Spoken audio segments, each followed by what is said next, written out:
Hello, Susan. Thank you so much for coming today. Ken told me all about you previously, but once I met you in person, I was shocked that you were such a delightful woman. I had no idea. To think that such a wonderful woman is going to marry my son, it's like a dream come true.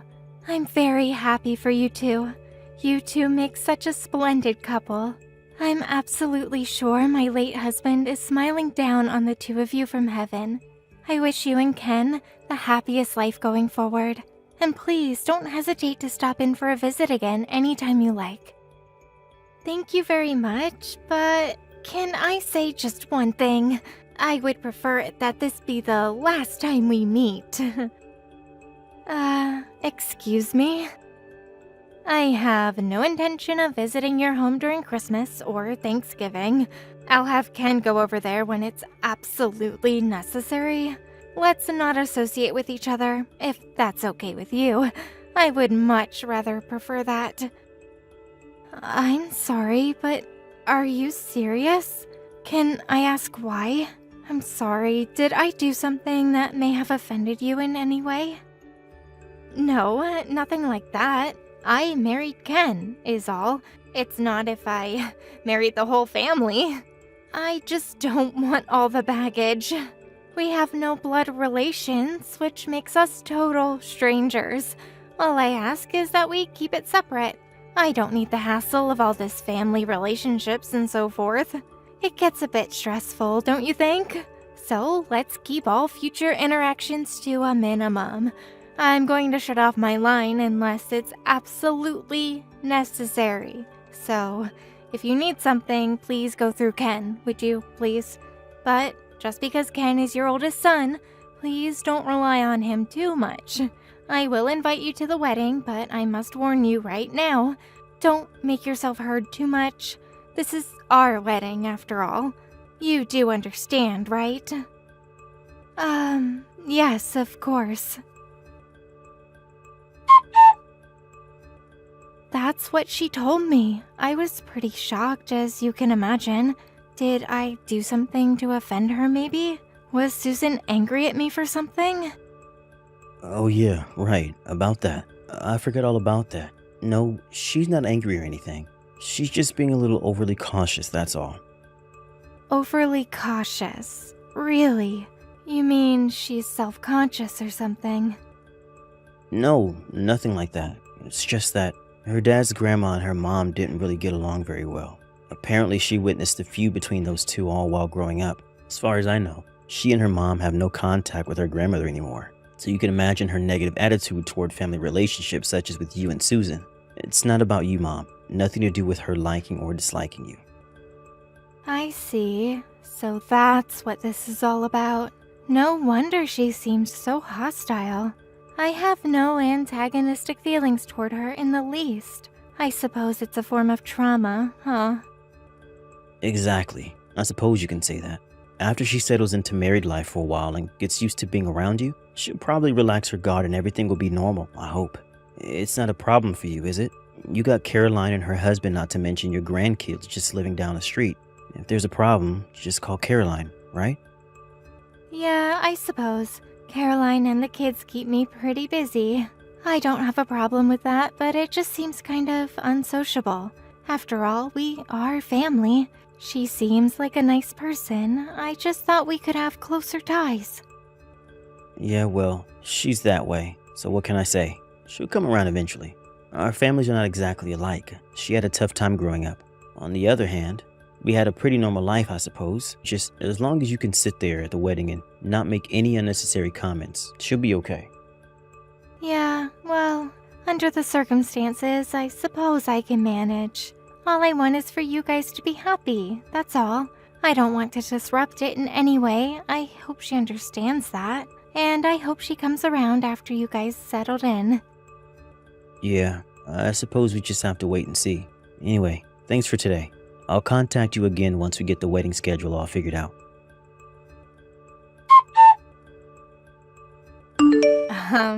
Mother? What the hell was that all about? Are you out of your mind or something? Oh, hello, Susan. It's been a while, hasn't it? Oh, and congratulations!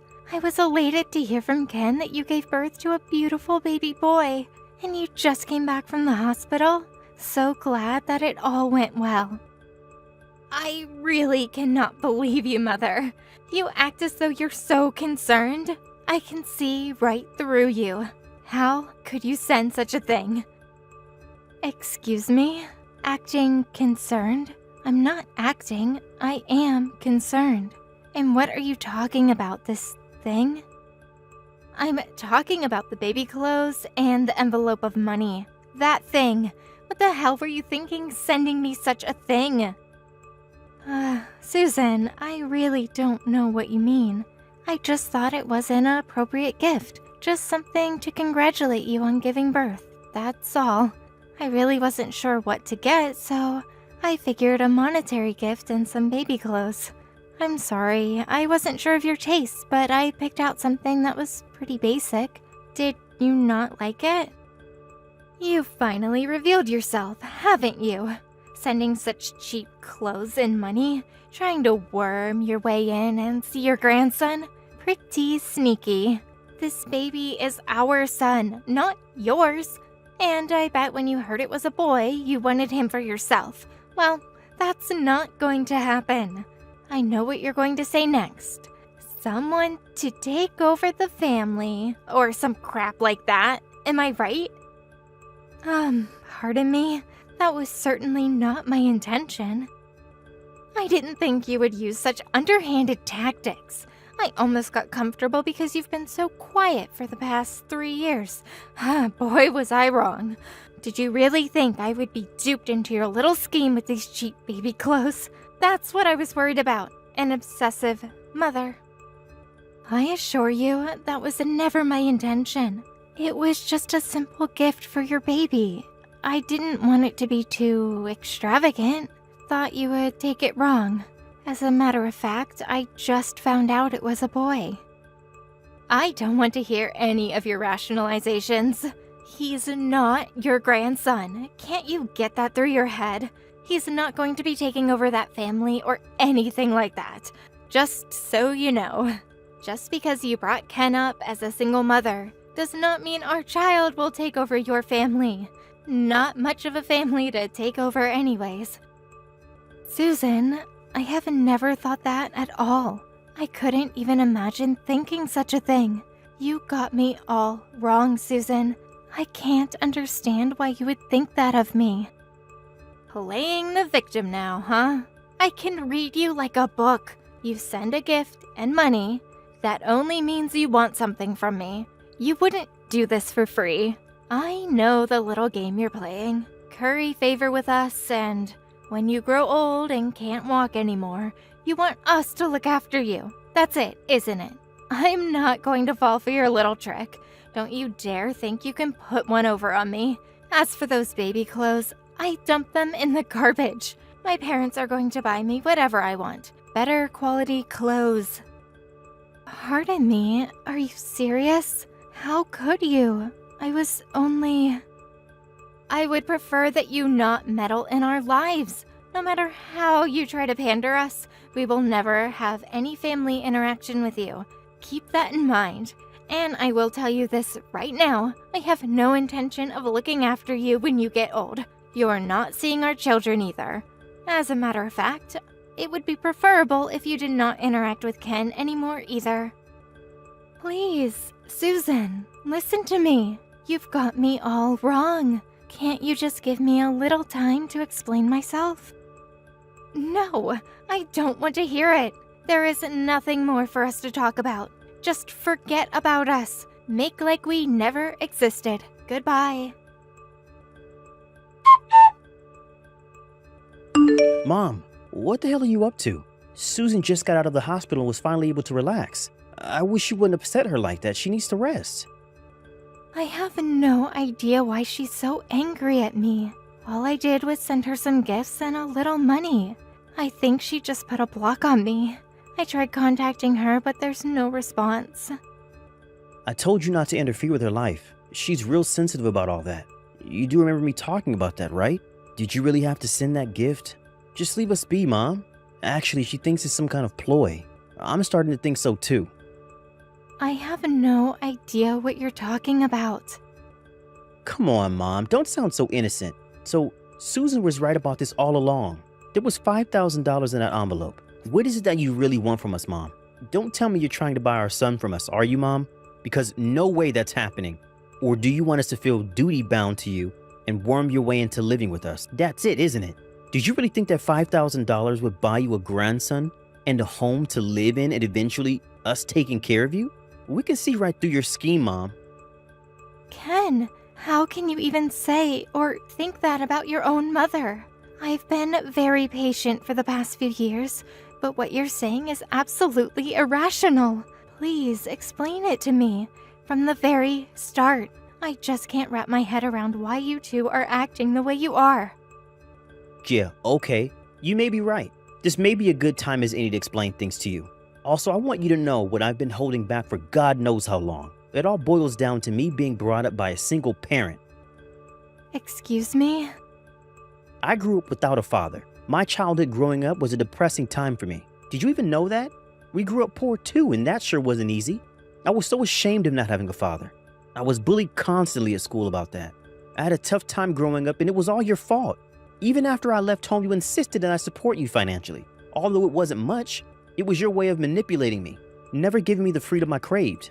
And what do you do after I get married? You worm your way into my family and start snooping around and trying to control us. Always trying to manipulate things your way. It always has to be your way. Susan's parents never try to interfere in our affairs. At all. Ken, am I hearing you right? I have no idea what you're talking about. I can't stand being manipulated by you. No more. This ends here. I don't consider you my mother. You never did anything that would merit such a title. I would much rather that we cut all family ties. I consider Susan's parents as my real true family. I no longer want anything from you, and I don't plan on supporting or interacting with you ever again. That also means we won't allow you to see our son. Have a good time living at the old folks alone and with nobody to take care of you. I hope you'll think long and hard about how you treated me all these years. Don't ever, and I mean ever, interfere in our lives again. I understand. I had no idea you felt that way about me. Because I brought you up as a single parent, you no longer consider me your mother and you want to cut all ties with me? You feel I sent you a gift in money for the sole purpose of tricking you into supporting me in my final years? Is that it? That's why you've been acting this way? That's exactly what I'm saying. So don't ever show your face in our home again. You got that? I hear you loud and clear, Ken. If that's the case, would you vacate the place you're living in now then? Huh? Say again? Why will we do that? Are you talking about the apartment we're living in right now? This place? That's right. If you insist that you don't want my support or anything to do with me, I want you out of that apartment ASAP. Like I said, why would I do that? Are you crazy? I've been living in this apartment since I was in college. I've always lived here. You have no right to kick me out of here. That's where you're wrong, Ken. That apartment you guys are living in, I own that apartment. Excuse me? You own this apartment? That's right. I bought it about 10 years ago. The whole place belongs to me. You can check if you like. No way. That's not true. You're making that crap up. It's true. I can show you the deed. Because I own the place, you guys are able to live there for half the usual rent. When you started living alone after entering college, it was me who found you that apartment. You do remember that, don't you? Yeah, I remember, but you never told me you were the owner. That can't be right. How could that be? Where do you even get that kind of money? Where? I worked for it, that's where. Although the company isn't that big, I am the president of a small apparel company. I do have a bit of income. What? The owner? The president of a clothing company? That's a barefaced lie. How could you, my mother, own an apartment, much less be the president of a clothing firm? Come on, Mom. Don't give me that crock. Anyways, we've been poor all our lives. You were always working, always tight-fisted, money conscious about everything. You always had the neighbor babysit me and Caroline growing up, for God's sakes. What neighbor? Oh, you mean Mrs. Lopez? The one who used to come over when you were kids? She wasn't a neighbor. She was a housekeeper I had hired. Huh? A housekeeper? Yes, that was when you were just kids. It was about a year after your father passed away. The apparel company that I had established was in full swing. I hired Mrs. Lopez to take care of the house chores and babysit you guys. The neighbor you're talking about? You must mean Mrs. Lopez. Are you for real, Mom? You hired a housekeeper? We weren't that well off that we could hire a housekeeper. Why did you even think we were poor? I never considered us poor. I never put you through hardship while growing up. Did you ever not have enough to eat or have the proper clothes when needed? I provided all that to you. And you don't remember all the trips we went on. How about those weekend trips to the amusement park or the zoo? Don't tell me you forgot all that. I made sure you went to the best schools, the schools you wanted to go to. That private school you went to, all your uniforms or whatnot were brand new. No hand-me-downs. You were able to pursue any sport or hobby you wanted. And what about college? Who do you think paid your tuition? You didn't have a scholarship to fall back on. And I've never received any kind of support from you, despite what you say. As a matter of fact, it was me that supported you. When did I ever take from you? Huh? Well, I was just... Ever since Susan learned that I grew up in a single-parent home, well, she said that it must have been hard living in poverty and not having a father. Always being manipulated by my mother, she felt sorry for me. She'd always repeated this and sympathizing with me. That's when I started to realize that I was brought up poor. At least that's what I thought. I'm not sure what to think anymore. It seems Susan got it in her head that a single parent means being poor. You never experienced a normal family like Susan had, so you believed everything she said. I was wondering why you suddenly had this fierce animosity toward me. Now I get the whole picture.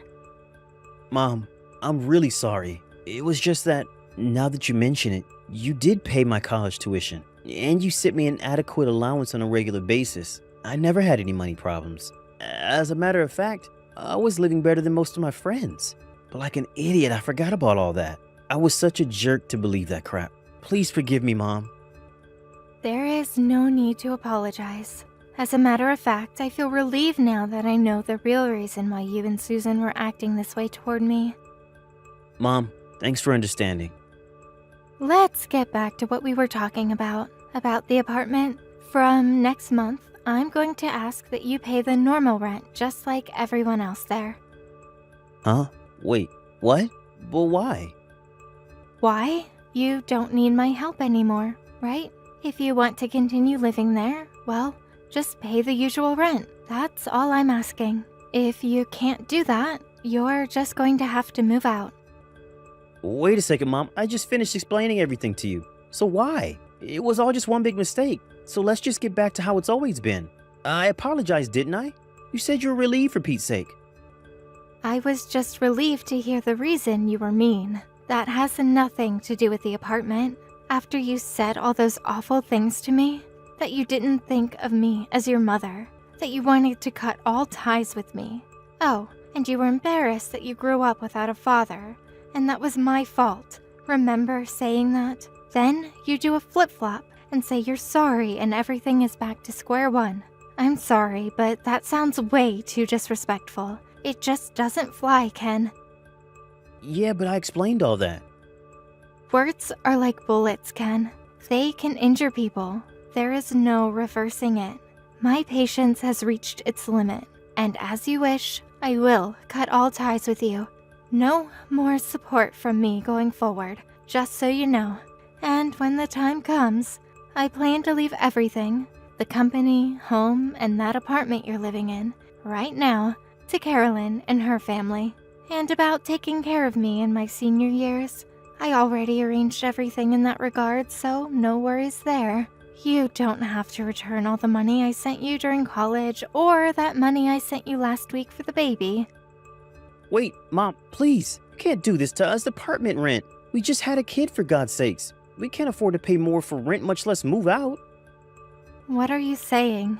Where'd that aggressive attitude go? You were all set on going in on your own. You didn't want my help. Please, Mom, forgive me. I was totally out of line. You can't do this to us. I am sorry, son. I already made up my mind. Talk the rest over with your wife. Hello, Mother. This is Susan, your daughter-in-law. I'm so sorry for all the trouble we've caused. Ken explained everything to me. I had this negative perception of you. A total skewered viewpoint, to say the least. I was so rude to you. How can I ever make amends for how I treated you? The past years must have been hell for you. Please forgive me. Hello, Susan. Thanks for contacting me. I know you're very busy with your son and all, but there is no need for you to apologize. Think nothing of it. You must be drained after your stay in the hospital. You should get plenty of rest, so calm down. I will not be interfering in your affairs any longer. Rest assured.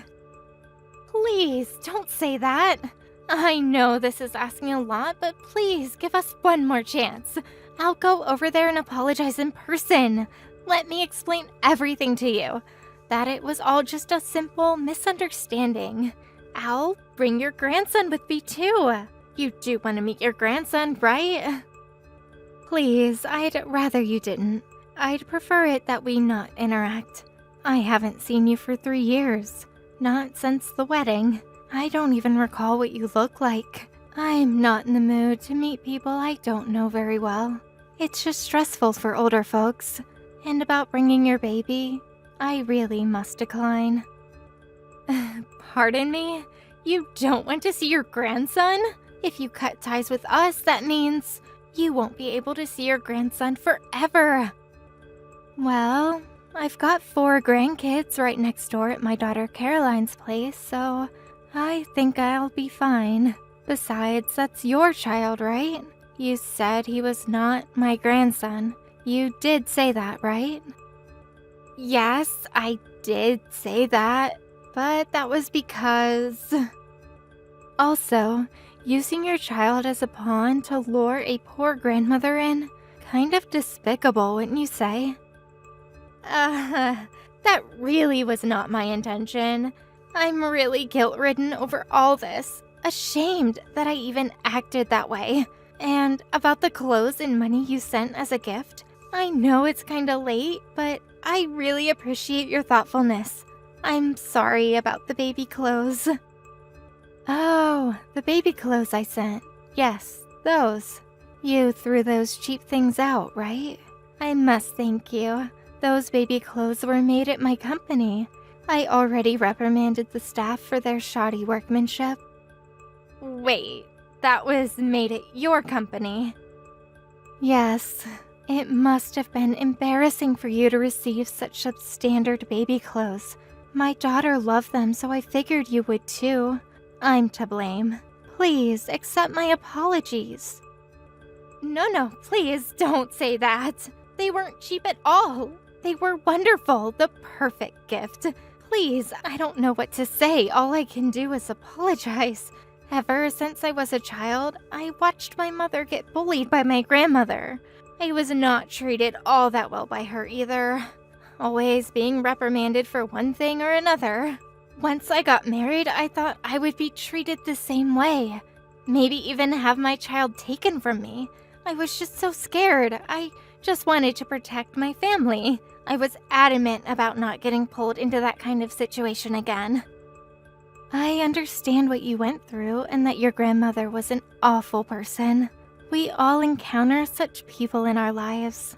But I'm not the same person as your grandmother. Not a mother-in-law or some such label you prefer to apply, but a human being. It's very emotionally distressing to be treated in such a way without knowing the reason why. It leaves a person traumatized. Please forgive me. I did say those things without even knowing you at all. It's an unforgivable thing I did to you. My perspective was totally skewered. I beg your forgiveness. There is no need to apologize any further. I also would prefer that you not visit and apologize in person. I'm also worried about your health after what you went through. I need to get things sorted out. Let's just keep things as it is for the time being, and maybe we'll talk after a while. Yes, I understand. Okay, then take care of yourself, Susan. I received a letter from Susan soon after. She repeated her apologies and explained why she acted the way she did. I was even paid a visit by her parents, whom I had never actually met, apologizing on her behalf. After a while, I relented to her constant apologies and felt she was sincere, and we came to a mutual understanding. But it was Ken that would not give up. He was set on trying to get me to financially support him, that he resorted to coming over late at night and trying to persuade me to change my mind. He even resorted to practically kidnapping his child from Susan and driving over 2 hours to our home in an attempt to curry favor with me. He even turned on his wife, blaming her for turning on his mother in the first place. In the end, it was Ken that caused trouble for both Susan and myself. But on his last attempt at trying to persuade me, Susan stopped him and severely reprimanded him for his ways. She was eventually able to get him to see the light, but the whole incident caused Susan to contemplate divorce. And after a few years, that's exactly what happened. Ken is currently living alone somewhere, with no rights to see his child, only burdened with child support payments. Susan was wrong in having such a negative perspective of me, but she paid the price for that and made amends for her mistake. It was Ken that was the problem. His emotions took over and he was not able to stop until he got his way, which eventually led to his demise.